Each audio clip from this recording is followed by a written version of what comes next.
Hello, my name is Douglas Comer, and I'm president of the United States National Committee of the International Council on Monuments and Sites, which is your connection to World Heritage, both here in the US and around the world. The overarching goal of our organization is to assist in the implementation of the World Heritage Convention, ratified in 1972, and now the international convention with more state signatories than any other. Now, that convention is probably best known for establishing the system of World Heritage Sites, and it was patterned after the United States National Park Service. Every one of these sites provides an aesthetic and an educational experience that often opens doors. These doors lead to a deeper understanding of the inextricable connection between humans and the natural world, as well as the connections just as inextricable among human cultures. Now, Cahokia is just such a place that provides that. It testifies to the enormous complexity and scope of the Mississippian culture. And in my own experience, it's a very special place. As an archaeologist, I've been there many times, once notably with my daughter when she was 3 months old. The visitor center just opened. We bought a stuffed small woolly mammoth. This was her prized possession throughout her childhood. We made up stories about Woolly's adventures. Margaret carried that stuffed animal with her when she went off to University of Berkeley, and then throughout her studies at Cambridge University in England with the McDonald School of Archaeological Research, where she received her PhD. Now, Margaret's a new kind of archaeologist, one who specializes in heritage studies. But Margaret has Woolly with her in Estonia today, where she is doing research on post-Soviet oppression in the Baltic states. Who knows what doors a visit to a place like Cahokia can open. And with that, I would like to introduce our moderator today, Destry Jarvis, Vice President Extraordinaire of ICOMOS. Over to you, Destry. Thanks, Doug. Welcome, everybody. As Doug said, I'm Destry Jarvis. I'm just going to introduce the speakers in sequence with a brief note on their biography, and then come back on for moderating a Q&A panel at the end. So our first speaker today is Bill Iseminger. Bill has worked at Cahokia since 1971 until he retired recently. He's an anthropologist. He led field school expeditions across Cahokia. He probably knows this place better than any living human. And we're glad to have you here, Bill. So take it away. Thank you very much. I do have a presentation that I'll share with you at this point and give you some background information about Cahokia for those who might not be familiar with it. We often use the term city when we talk about Cahokia Mounds, in fact, America's first city, because it was the largest prehistoric American Indian center in America, north of Mexico. It was part of what we refer to as the Mississippian cultural tradition. And the shaded area in the map here shows where Mississippian peoples live throughout the Mississippian world. Cahokia is certainly one of the first and certainly the largest of all these Mississippian centers. And there was a lot of communication, trade, contacts between these people. And it was really many different tribes speaking different languages, but doing things much the same way that we as archaeologists classify as Mississippian. And in the local area, Cahokia was part of a much larger metropolitan system. It was the sort of the capital city, I guess you'd say.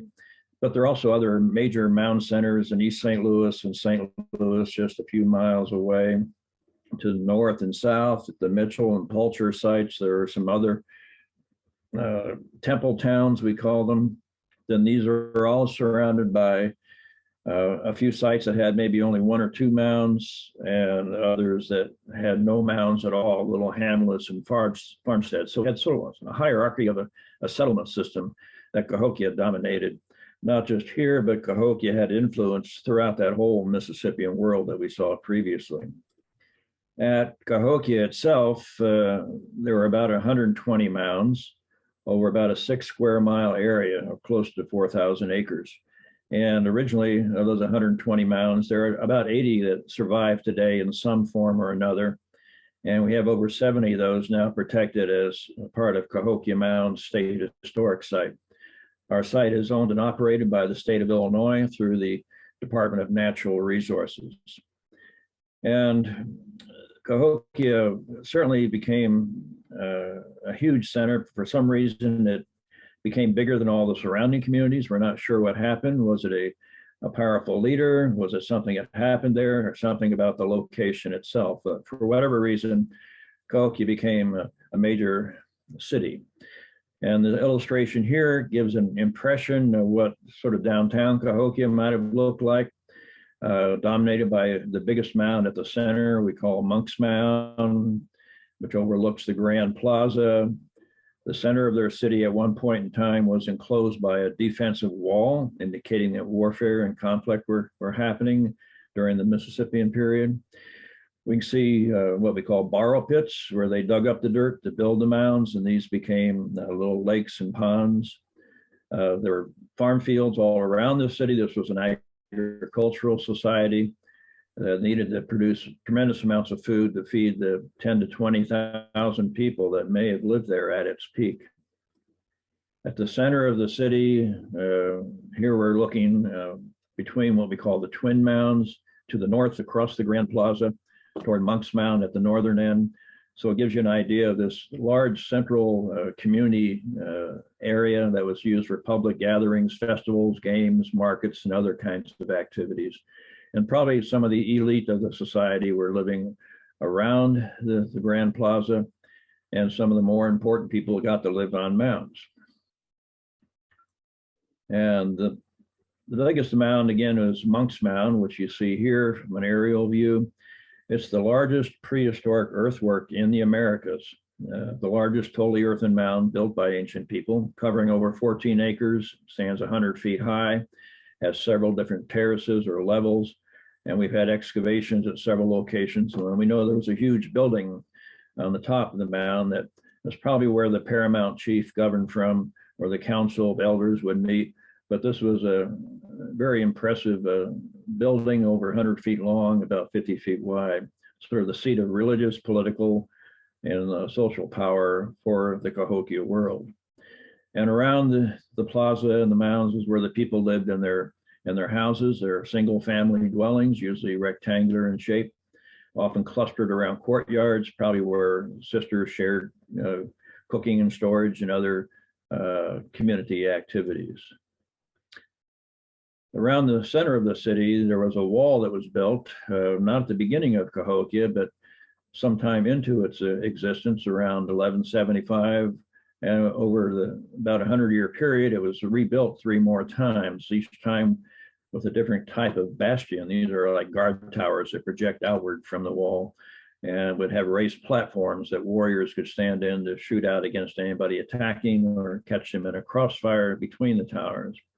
The first wall had small round bastions, the second had large square ones like we see here, and the third and fourth had progressively smaller, probably as the wood resource is becoming more scarce. It would take 15 to 20,000 logs each time to build a wall like this that was almost 2 miles long. So it shows that warfare and conflict were part of the Mississippian cultural tradition, and certainly was they are protecting the sacred ceremonial precinct of Cahokia. They also built what we call a wood henge. This was a circle of posts that was used as a calendar system and may have other functions as well. It enclosed a sacred space where they'd have public gatherings associated with the ritual calendar. There are certain posts that align with the rising sun at the first days of summer, winter, spring, and fall, or the equinoxes and solstices. And it's interesting at the equinoxes, when you're standing at the center post here, the observation post, and looking to the east, you can see Monk's Mound on the horizon. On the equinoxes, the sun appears to be emerging from the front of the mound, almost like it was giving birth to the sun. And we think that's an important connection, because probably the leader living on top was thought to be the brother of the sun. To have his sky brother emerging from his mound would certainly reinforce his power and authority and his connection with the upper world. And this was built 5 times at this location, each time increasing in diameter and number of posts that were used. Well, for these and other reasons, Cahokia was recognized as a World Heritage Site. In 1982, we were initially considered in 1977-78 on the initial list from the United States, but we lost out to Mesa Verde and Yellowstone, who were the first natural and cultural sites that were added to the World Heritage List. One of the reasons we were not initially added was because there was no master plan for the site in place. So the Department of Conservation at the time to manage the site did prepare in 1980 a master plan, and Cahokia was then resubmitted, and we were approved in December '82. We were added to the list. And this led the state of Illinois to develop improvements at the site, and they expanded land acquisition. They funded a new interpretive center. Our old building was a former ranger's residence that we had converted into a small museum. But in 1989, we finally opened the new facility, which includes a variety of exhibits, including graphics and murals and models and artifacts, and a life-size village representation in the middle of the exhibit hall. And currently, though, we're now over 30 years old, and the building is in need of repair. So for this year, and probably for about a year's time, we're going to be closed. As you can see in the bottom left there, we are in the process right now of replacing the roof on the building. Then this will be followed up by interior work, where we're replacing all the HVAC systems, operating systems, security systems, fire suppression, lighting, electrical, all kinds of mechanical things. And we'll also take that advantage of that time that we're closed to do some upgrades on some of the exhibits as well. So it's unfortunate that for visitors at this, probably for the next year, the site, the building will be closed, but the site is open, the grounds are open, and people can take advantage of the tour trails we have, the interpretive signage, and a new augmented reality program that we have that gives dynamic tours of the site as well. So over the years, Cahokia has grown from the original 144 acres that were acquired in 1925. That's the lighter portion you see in the middle of the map here. Then starting in the 1960s, there was an accelerated effort to acquire more property to protect more of this site. Also at that same time, in the mid-60s, Cahokia is recognized as a National Historic Landmark. So the outer boundary that you see on the map here is the National Historic Landmark boundaries. The shaded area in the center is what is now owned by the state of Illinois. And this is the current also World Heritage boundaries that parallels the state-owned properties. There is an effort by our support group, the Cahokia Mounds Museum Society, to acquire more properties in some of the subdivisions surrounding the site. And they've acquired over 50 properties in the past decade or more. And this does give us an opportunity to protect even more of the site where these subdivisions have been built on and around mounds as well. So it's not just the mounds we're concerned with, it's also the land all around them where the people live and where the daily activities took place. So this gives you kind of a understanding of what Cahokia is, and hopefully the following programs, presentations will give you a more detail about what some of the future plans are for Cahokia. Thank you very much, Bill. Appreciate that. Your knowledge is amazing, and we're glad to have benefit of it. Our next speaker is Laura Lyon, who is the Vice President of the HeartLands Conservancy, the major NGO nonprofit organization that works with this area of Cahokia. She's Vice President for Program Strategy and Impact.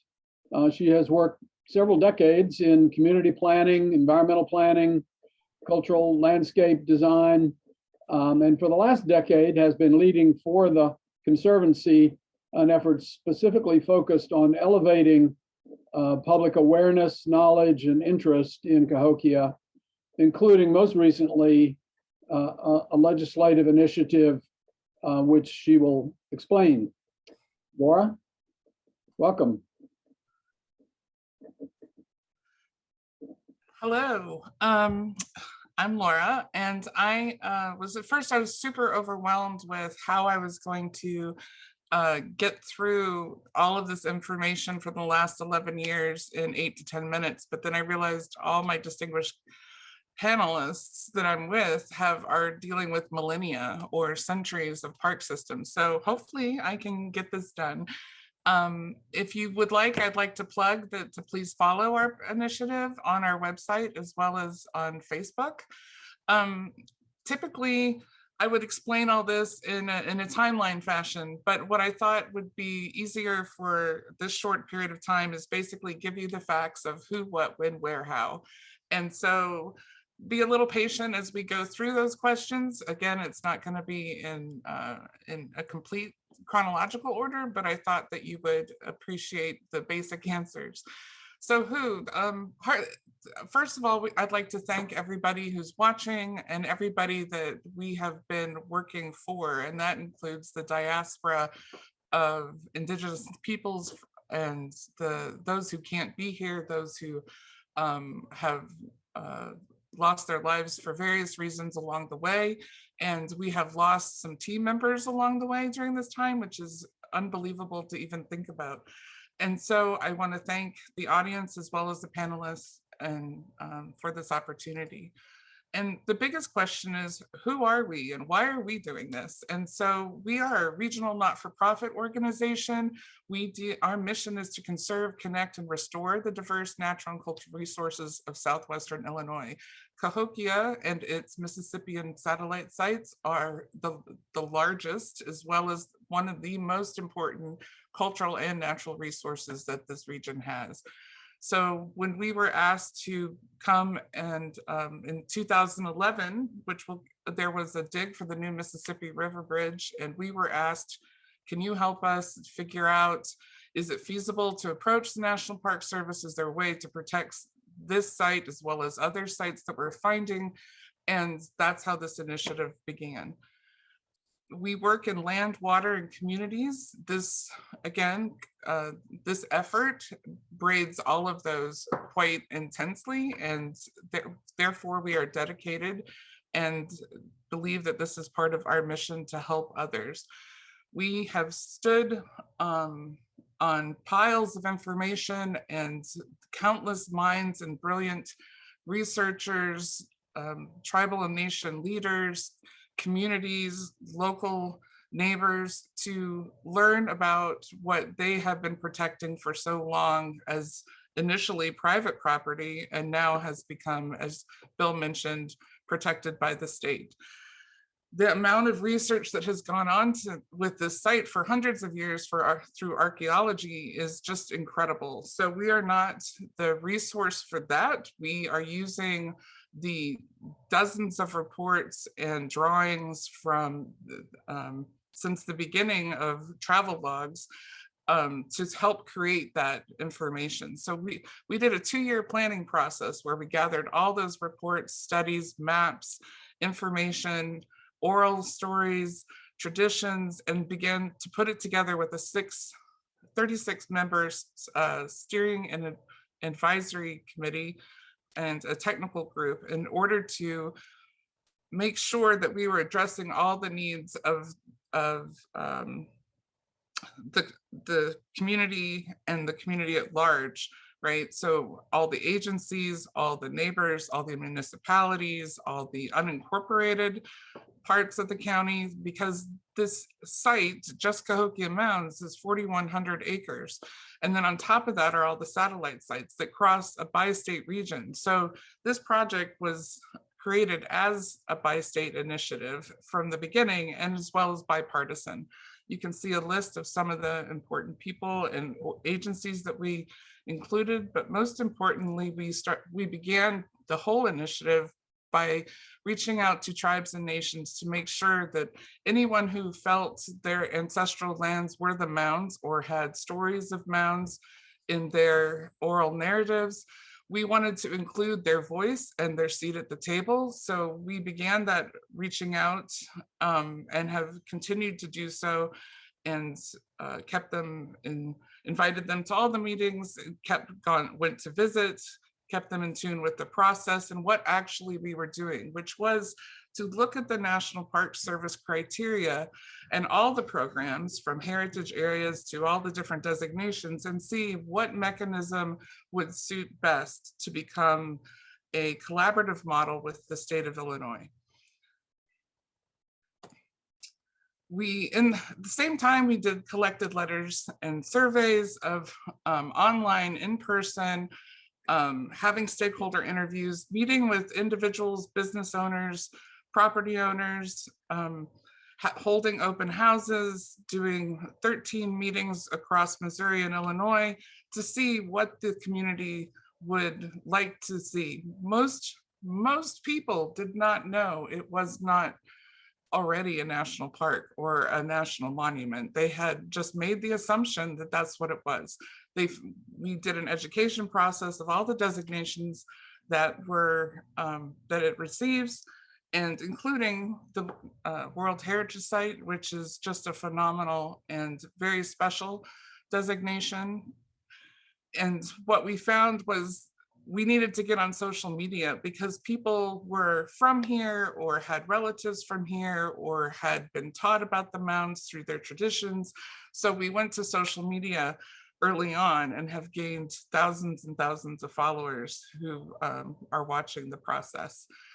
During that time, we also did a lot of outreach and education along the way with all the legislators at state and federal levels. Many have retired or again passed on since then, but we continue to keep our congressmen and congresswomen in step with what we're doing so that they have the resources and information as they champion this effort. We're also working with Missouri and Illinois, so we have moved along the path as those changes have happened as well. We're especially thankful for Senator Durbin and Senator Duckworth and Congressman Boss and Davis and Bush for their support, especially this year. So the other thing we are doing is we constantly keep the state apprised of what we're doing. We have been through 3 governors now. Again, this is bipartisan. So every governor that's been along the way has given us a letter of support. Governor Pritzker has given the most fantastic letter, and we use that later in our hearing. So the what has to be the most important. It is this feasibility study that was, we raised the funding for it for this study did not have any tax dollars used for it. We used foundations and fundraising efforts, but what it did was really go above and beyond what typically is done for, say, a special resource study or reconnaissance study and on the public engagement side. And we really wanted to know what the community wanted. This is in their own backyard, literally. And we wanted to make sure that we were addressing all the different facets of that. So precedent studies were done. We visited other sites across the country to see if there was a model that could be replicated or modified that would work really well for here. And the timeline is off to the right, and you can see month by month what we did there.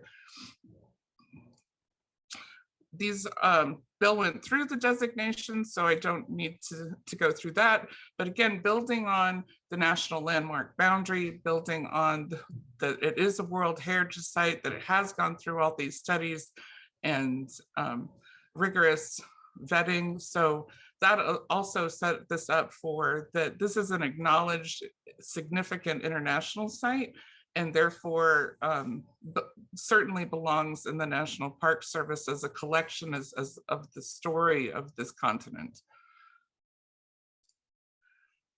Okay. What we found, these are some samples of the different types of meetings we did. We also set up the Mounds Heritage Trail for people to begin to learn to bike and walk. There's a few archaeologists who actually take their classes and walk from site to site to show how the connections of the mound sites work, including following river systems. So part of the initial planning process was making sure that we were collecting the information. And it had not really been done or assimilated in the bi-state effort. So Missouri and Illinois, with the Mississippi River running through the middle, we began to collect information on private mounds and public mounds. The public mounds are in brown, private is in purple. And in the conclusion of all that, we brought this map to every meeting. People would mark where they knew there were mounds, and we would go back and put back into GIS the information that we had received. And at the end of that, we had 583 mounds. We had started with 540, so that was pretty intriguing and interesting. And at the conclusion of our feasibility study, Senator Durbin also requested a reconnaissance study from the National Park Service, which was completed, I believe, in 2016, and Tokey will correct me on that if I am wrong. So part of our criteria that we used was replicating what the National Park Service looks at and looking for the suitability, the feasibility, the significance, and making sure that there was, we also took on another level of thematic connectivity, what the current designations already are, and what potential designations there could be. As I mentioned, we went to case studies looking at heritage areas, areas that had collaborative management models, multiple property owners, multiple agencies working hand in hand. The where. So you know from Bill's presentation where this is, but one of the things we would like to do is bring focus on how many cultures used the Mississippi River and used it as a highway system for trade and for moving through the entire American bottom. So when you start to look at the sites that come up through priority through that chart that I just showed you, the ones that begin to bring focus are Mitchell, Lebanon, which is the Emerald Mounds Group, Dupo, Pulcher, St. Louis, which also includes North St. Louis, where mounds are non-existent, but the interpretation of that destruction should be acknowledged and educated about. Sugarloaf Mound, which is the only surviving mound in St. Louis, and then the East St. Louis Fairmont City Mound Group, which was the largest archaeological dig in the country for quite some time, and that's the one with the new Mississippi River Bridge. And then obviously Cahokia, which is the main site where all of these hang from as far as being satellite sites. So if they did not have Cahokia, these other sites would not meet the national park criteria, but because they all are woven together as a culture, they certainly do. This is the East St. Louis Fairmont City Mound Group that I was discussing, and a rendering of the potentiality of how many structures were there, as well as what they were finding. This is a map that was put together for and accompanies the legislation. So and for the potential boundary and the proposed boundary for the national park.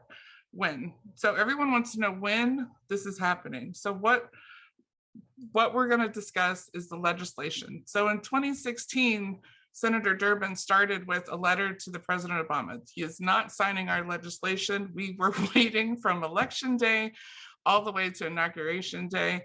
And the last one that came in was Birmingham. And we were told to be patient, don't worry, it's coming. And lo and behold, that's the picture we got. So it was not us, which is fine.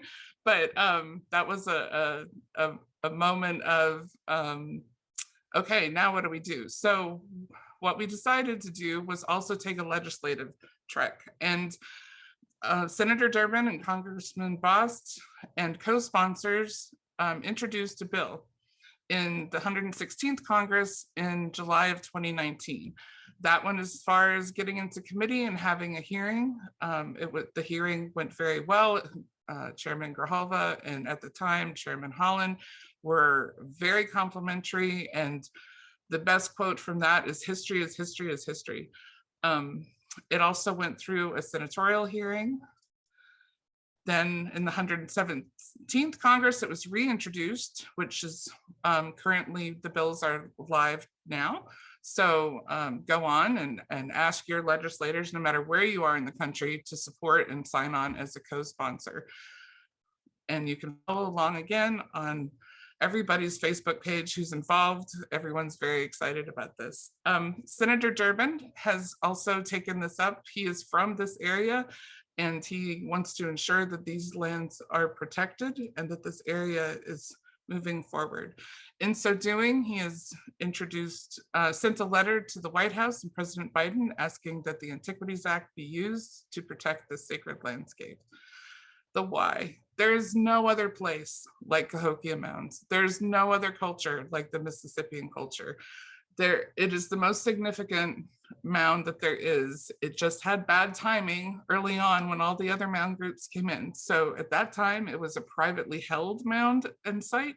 So we need to acknowledge that this is a sacred landscape and it needs to be part of the story of this continent. And the keeper of that story is the National Park Service. Again, our purpose is to make sure that the national designation moves forward so that it can secure this cultural legacy for not only this region, but the world and the international community. I'm getting my notice to be quicker, so we're going to be quicker. So again, all legislators have come on board and are moving this forward, not just for the landscape, but for the people that have ancestral lands here, including it's about making sure that we address not just this as an ancient landscape, but this is a living landscape. There are 10 million people who have indigenous bloodlines that can trace back to this culture. So we need to make sure to acknowledge that, and that it's part of our continental story. I want to say thank you again to everybody who's been involved, including the funders. We've had lots of groups step forward and lots of individuals. We want to make sure that we get through as, you know, how are we doing this? It's going to be a designation of either a historical park or a national monument to make sure that this has that collaborative management model or partnership part to make sure that the state and NPS can leverage each other's resources so that they can provide programming, interpretation, and protection together and for this larger landscape. One of the ways we're doing it on the ground is creating Mounds Heritage Trails and making sure that to connect the communities of the ancient landscape with the contemporary communities so people can experience it, recreate, and improve their economy locally. Okay, well, I think my time is up. So I would like to thank everybody again. If you have any questions, that was a lot, and please reach out. Thank you, Laura, for that outstanding presentation. That was excellent. I've worked on new park legislation for 50 years myself here in Washington, and this is one that should be teed up for action this year. I'm also going to have to chastise my brother, who was director of the National Park Service in the Obama administration, for not getting it done. We have a short video recording that Senator Durbin has done on behalf of his legislation that we'll put up next. He couldn't be here today. He's obviously second ranking in the majority in the Senate and is a really busy guy. So Lydia, would you put up the video, please? I'm Senator Dick Durbin of Illinois. I'd like to thank World Heritage for putting together this webinar highlighting the importance of the Cahokia Mounds, an historic site not far from the town where I grew up. The story of Cahokia is one that everybody living in America should know, but I'm sorry to say, outside of southern Illinois and the St. Louis area, very few do. Cahokia was once made up of more than 120 mounds. It was the central hub of the Mississippian culture that ruled over half of North America, more than 1 million square miles. At its peak, Cahokia was larger than most European cities, including London. It boasted advanced mass production in agriculture and commerce. It used the local river system as a trade route. For years, the state of Illinois has protected this site. But to truly care for the mounds and tell the story of the amazing people who inhabited them, the site needs federal protection. Over the past 8 years, I've taken steps to elevate the story of the Cahokia Mounds. Last year, I asked my friend President Biden to use his authority under the Antiquities Act to add this site as a unit of the National Park System. I've also introduced the Cahokia Mounds Mississippian Culture and Natural Historic Park Act, which offers increased protection to the site as part of the National Park System. I want to thank the HeartLands Conservancy for working with my staff throughout this process to ensure the Cahokia Mounds get the protection and designation they deserve. I'll continue to work to provide federal recognition, elevate the story of Cahokia. I want to thank you all for what you've done and continue to do to make this a reality. That was excellent, Senator Durbin. Our next speaker is my good friend Brenda Barrett, who is editor of a fantastic online publication called The Living Landscape Observer. She was formerly the State Historic Preservation Officer in Pennsylvania and worked for the National Park Service, and a former board member of US ICOMOS, and is an advisory member of the ICOMOS International Scientific Committee on Cultural Landscapes. Indeed, a world-class expert in cultural landscapes. Brenda? You're on. Hello, everybody. Hello, everybody. I'm Brenda Barrett, and today I'm actually here on behalf of another organization, the Coalition to Protect America's National Parks. The coalition's over 2,000 members are primarily former and retired employees of the National Park Service, as well as current employees and volunteers. We like to say that we have 40,000 collective years of stewardship of America's precious natural and cultural resources. And we use this wealth of experience to continue supporting the National Park Service mission, Park Service employees, and to advocate for the protection of national parks and public lands for today and into the future. I also want to highlight the Antiquities Act of 1906 as such an important tool for the development of the National Park Service. The Antiquities Act gives the president the unique authority to set aside and protect public lands at risk. Since its passage, the act has played a central role in the development of the national park system. For example, the Grand Canyon was first designated a national monument by President Theodore Roosevelt in 1906. And currently, more than 80 national monuments within there are more than 80 national monuments within the national park system. And in addition, the Park Service manages over 100 national parks that got their start as designations under the Antiquities Act. Today, the Antiquities Act is still an important tool, and we must consider how to use it wisely. From Texas to Oregon, and of course in Illinois, there are movements underway to designate special places which are federally owned or state controlled as national monuments. And as you have heard today, there's significant effort to use the Antiquities Act to include Cahokia Mounds in the national park system, to offer additional recognition and protection for its archaeological and cultural resources that represent the people and the larger landscape that once made up one of America's first cities in the Western Hemisphere. Recently, the coalition delivered a letter to the president and to his administration urging that they use the Antiquities Act to protect these values for Cahokia Mounds and other important sites. For Cahokia, the designation, as you have heard from the other speakers, is certainly fitting, as it is of global significance, one of the 24 World Heritage Sites inscribed in 1982, and multiple studies, including the work of the Heartland Conservancy, and it is 2016 Reconnaissance Study by the National Park Service, concluded that Cahokia Mounds meet all 4 of the National Park Service criteria for designation. And we're going to hear more about that from our next speaker. Finally, as advocates for the protection of our national parks and public lands, the coalition believes the Antiquities Act is a powerful tool to meet the goals laid out by this administration, the 30 by 30 initiative and other conservation and protection objectives. In the case of Cahokia, the good work engaging the public, building political and community support is very clear.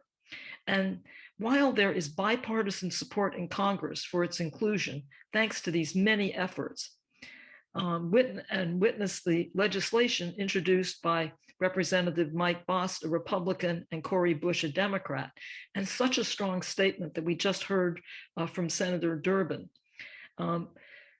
We know that there's bipartisan and strong support for this designation. However, as we also know, the current congressional environment for the passage of legislation is also most uncertain. And so for this reason, we urge President Biden to follow in the examples of his predecessors, walk in their footsteps, and use the Antiquities Act to protect Cahokia Mounds. Thank you. That was terrific, as always. Our next speaker, far from the least, though the last, is Tokey Boswell, who has worked for the National Park Service for the last 15 years. He's currently the Midwest Region's Associate Regional Director for Facilities Planning and Infrastructure, and is, to his credit, a former Peace Corps volunteer in years past. So Tokey, take it away. Hello, everyone. Thank you for having me on the program today. You'll see that I'm not in an NPS Ranger uniform. Too bad, but my job for the National Park Service is a bit different. You're probably all aware that we have over 400 sites in the National Park System, and we also have a program through which we evaluate new sites to be added. I'm part of that team. I'll say up front, you've heard a couple of speakers note some pending legislation or presidential action to designate Cahokia Mounds as a new unit of the NPS. The National Park Service and Department of Interior have not taken a stated position on the recent legislation that I'm aware of or that I'm free to speak about. Of course, a legislative designation would require action by the House and the Senate, while an Antiquities Act designation would require action by the President. The NPS, we don't have the authority to add units ourselves. We respond to that direction. When people ask what we think should happen, though, what we've done is we've pointed to the reconnaissance survey that the NPS completed for more info. So I'm going to share my screen now, and hopefully that's coming up for everyone. Yep. The NPS was asked by Senator Durbin to evaluate the mounds in Illinois and Missouri for their potential to be established as a unit of the National Park System, and talk about the findings. This is what the study looks like. There's a picture of Monk's Mound right on top. More information and the study itself can be found at this website, which I'm going to ask someone to drop into the chat, please. That's the Cahokia Mounds Reconnaissance Survey. And this is what the page will look like when you land there. This NPS study, it's a preliminary reconnaissance survey. It's not a definitive text, but we'd have lots of good info and lots of support from the state and the HeartLands Conservancy leadership when we were developing that. This study that we produced looked not just at the state historic site, but several of the other mounds that Laura just mentioned. This map shows the primary mound groups that we looked at. And some of those you may not have heard of until the program today. Many of them are existing and some of them are gone, which is very sad. Our process didn't involve any public meetings or discussions with landowners or representative descendant tribes. But as you heard from Laura, HeartLands Conservancy has done a lot of that work. So the study talks about 4 different criteria that Congress asked us to look at when we think about a new unit. And the first is significance. So I'm going to flip to my next tab here. Some sites, when we look at them, we don't have a lot of documentation on how important they are, what their history is. For Cahokia, this is pretty clear. The National Historic Landmark designation and the UNESCO World Heritage Site designation means that Cahokia is clearly significant to the nation and beyond. You know, there's stated documentation that Cahokia and the Mississippian Mounds are globally important in understanding the human history of the earth. There are currently 24 World Heritage Sites in the United States, which Brenda mentioned. And if we just scroll down through these, I'll try not to make anyone seasick. I see that almost all of these sites are associated with the NPS in some way or another. Cahokia is certainly a standout there among the others that you might recognize. This link we'll put in the chat also. It's just if you do a search for World Heritage Site and National Park Service or National Park System, hopefully it would be one of the first ones that comes up. But at any rate, the site is clearly nationally significant. The mounds are clearly nationally and globally significant. Significance in the way that we look at it for new units also talks about integrity. And integrity is something that's challenging for some of the outlying mound groups that Laura mentioned. Cahokia Mounds State Historic Site has been wonderfully preserved and interpreted. Some of those others have been lost. 584, I believe you said up the last count, Laura. Not all in the same kind of condition. And our study talks about that a little bit. The second criteria that we look at in our study is about suitability. And suitability asks us to say whether this type of resource is already protected in the national park system or other ways. A lot of listeners may be familiar with other national park units where American Indian and Native American archaeological remains and communities are found.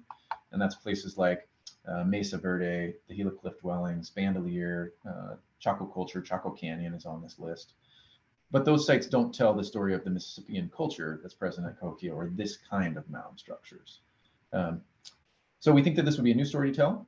And Congress and the last couple of administrations have been very proactive about looking at the makeup of the national park system and seeing what stories we're not telling. So we have new sites, related to the struggle for gay rights at the Stonewall riots in New York. We have stories about how Cesar Chavez worked to unite farm workers in the Southwest, and the utopian factory town that was built by George Pullman in Chicago, and then how the Black porters who worked on Pullman trains fought for their collective rights. So we think suitability, it would probably be likely to be found suitable to add to the national park system. I'm going to flip over to my next tab and just let this video run in the background. This is the CahokiaMounds.org website, and we'll just let that video play without sound. While I talk about the last 2 criteria, feasibility is a criterion where we say, could these resources be managed as a unit of the national park system? How are they being currently used? Are they in private ownership or public ownership? Would it be available to the public to see? And here's where we begin to see a big difference between the resources at Cahokia Mounds State Historic Site versus some of the other outlying mounds. It's clear that the Illinois has figured out how to manage Monk's Mound and those related as a park unit, while the others are largely in private holdings and mostly not open to the public. They're scattered geographically, of course, you saw those maps. And unfortunately, some have been damaged. So it would be challenging, I think, to make all of these mounds available to the public and managed as a site. But again, the HeartLands Conservancy has done great work to create awareness and provide options for some of these sites.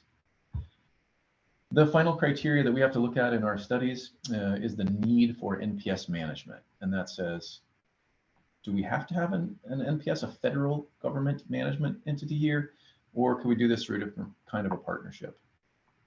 In all those new park units that I mentioned earlier, NPS strives to create strong partnerships with the groups and the individuals who have already preserved them and have been most instrumental in the movement and designation process. And those partnerships can take many different forms, depending on how ownership is currently set up and the complexity of the site and the resources of nonprofits and other supporters. I'll say that I visited Cahokia Mounds State Historic Site during the pandemic, and I thought the state did a wonderful job of keeping the visitor center and the grounds open, even though it was timed tours and some reservations recommended. Did a very good job there. Bill noted earlier, the state is making significant investments in the visitor center. So already pretty well done on the state historic site. Would NPS ownership and management be superior? We didn't come to a definitive conclusion in the study. We think a partnership may go a long way.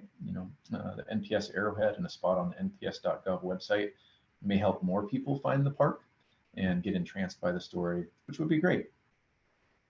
That kind of partnering and not an all or nothing management entity, but a discussion about what's potential would probably even more important for those outlying mound groups. At the time of the study, there just wasn't clear, I guess, we did not have definitive answers about what people wanted to see done with those and how they felt about the role of the federal government. And so a further study, a special resource study, would help us to get a little bit further along the line. If a site is designated, then the NPS would immediately go to work with those potential partners and start figuring out how to make the best experience possible for the American public. So I find that the Cahokia Mounds State Historic Site is an amazing place. The other mounds are incredible and can tell us a lot, even if they're not in as good a condition as they once were. And I hope this presentation helps more people find it. Thank you very much, Tokey, for your presentation. The commitment of the region and the Park Service to pursuing some action here is certainly expected and hoped for. And I want to bring the panel together now to take a look at some of the questions, or maybe a question across the panel. That would be appropriate as well. One question that came up in the chat is, how is the Secretary of the Interior, Deb Haaland, involved? Given, I think, in part that she is Native American herself, and the first such in that job. I'm not aware that she's been to Cahokia before. Tokey, you may know an answer to that, but I think the Secretary is always involved in developing the administration's position on pending legislation or preparation of a antiquities proclamation. So she would definitely have a role to play, and a significant one at that, I think, moving forward. There's a question about, what do we do about damaged sites? Is restoration anticipated, or is it appropriate? Do we know enough to do restoration?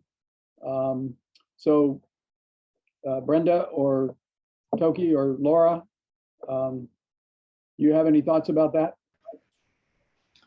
I can speak very generally from the National Park Service side.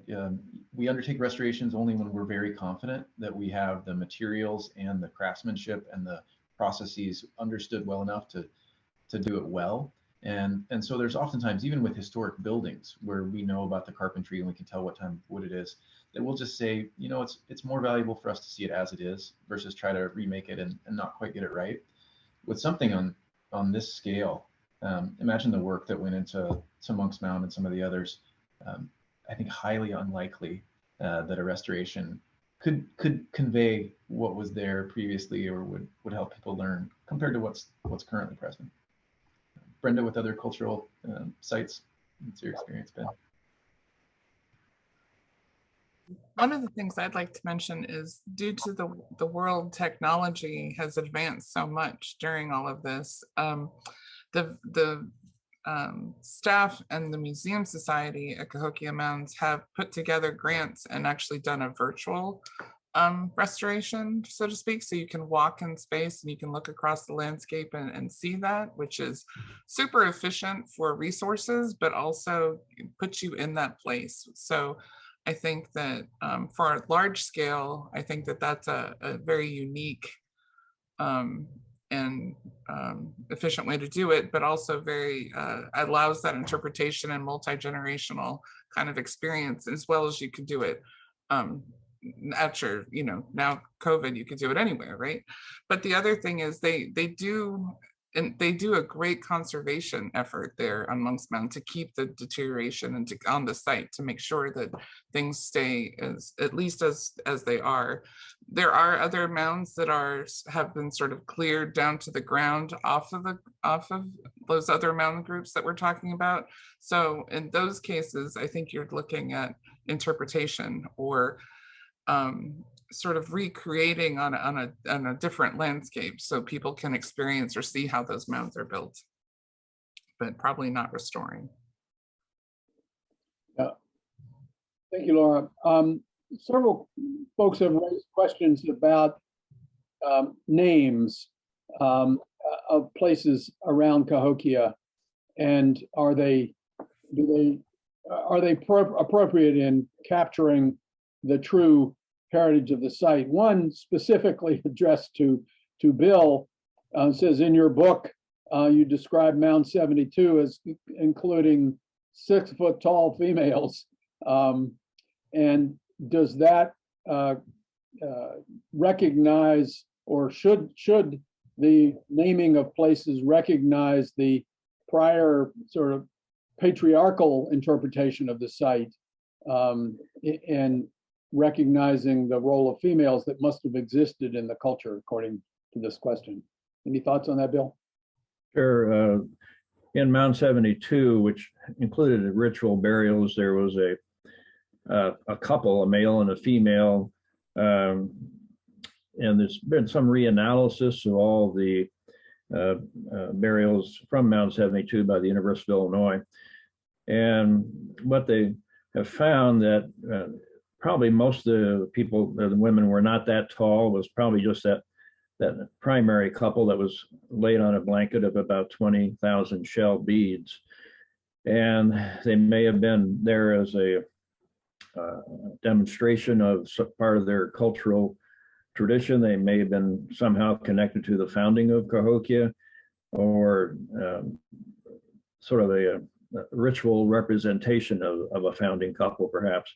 But with that reinterpretation, which originally we thought was 2 males, now we know that one was a female. It shows the importance of the female role in the Mississippian culture. And they are probably a matrilineal society, but probably more male dominated as far as leadership in the society. But it's in the fact that there were other multiple mass graves, mostly young women who had been sacrificed, shows that again, females in the society were an important aspect of their cultural system. There's a lot of things we don't know, but it makes us sort of reassess our interpretation of a male-dominated society, because more than likely the females, especially those of the ruling couples and layer of their society, probably had a lot of input into decision making and what was going on in Mississippian culture. Thanks. Another, there's a lot of attention these days to the appropriateness of names that have been tagged onto places in the past. One person is asking here what people think locally about Monk's Mound as a name, that it came from French excavation or terracing of landscapes. And I know Secretary Holland has appointed a special committee to look at offensive and abusive names of public sites, both on geography and at places. And the Defense Department is looking at changing the names of military bases in the South that are currently named after treasonous Confederate generals, and making them more diverse and appropriate. So what do people think about names associated with Cahokia, including Monk's Mound? Well, the name Monk's Mound derives from the Trappist monks who were living at the site from 1809 to about 1813. They were living actually on a smaller mound and planted gardens and fruit trees on the big mound and wheat up on the top. Apparently had some plans to build a monastery at some point on top, but never did. And left before they accomplished that, and eventually went back to France. But local people began to refer to it, the big one, as Monk's Mound, even though they actually lived on a different one. So it's part of the historical tradition of the site, and it's part of the history of the site as well, although it does not reflect what the native people may have called it or how it referred to it. And we'll never really know that for sure. But it's just be difficult to change the name, but it's certainly something that might happen in the future. But right now, I think the name Monk's Mound will persist because it's so well established in the literature and in the history of the site. Thank you, Bill. Any other closing thoughts from anyone? We've come to our hour. I certainly want to appreciate everybody's time and attention to this and the great work that Laura and others are doing, Bill for many decades. And if not, Doug, you can take it away here and close us out. Okay, thank you all so much for this really exceptional webinar. And it just reflects not only the enormous importance of this Cahokia site, but all the hard work that everybody who's spoken have put into it. It's all well deserved. This recording of this will be available at our ICOMOS website in a few days. I want to encourage you to visit that website. And by the way, while you're there, consider becoming a member. We depend upon memberships to support our work, including making webinars like this.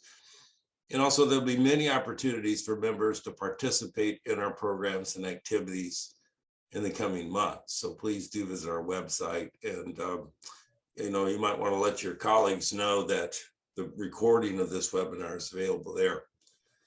Looking ahead a little bit, on June the 2nd, we'll have a special presentation on the situation in Moldova and the neighboring breakaway country of Transnistria, which is recognized only by Russia. Now, Transnistria occupies an enormously strategic location just south of Ukraine. It's the site of what is probably the largest weapons depot in Eastern Europe. The presentation will be by Professor Sergei Masteda. I'm gonna put this in the chat here. Is a link to the presentation. Sergei is one of the foremost scholars in Moldova and a member of ICOMOS Moldova. The title of this presentation will be Transnistria Between Peace and War, very timely. And there will be a question and answer period after his presentation. So please mark your calendars for June the 2nd, 11 a.m. Eastern Daylight Time. So thank you again.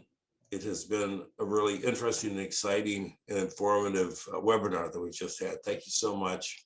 Until we meet again, please stay safe and well. Thank you.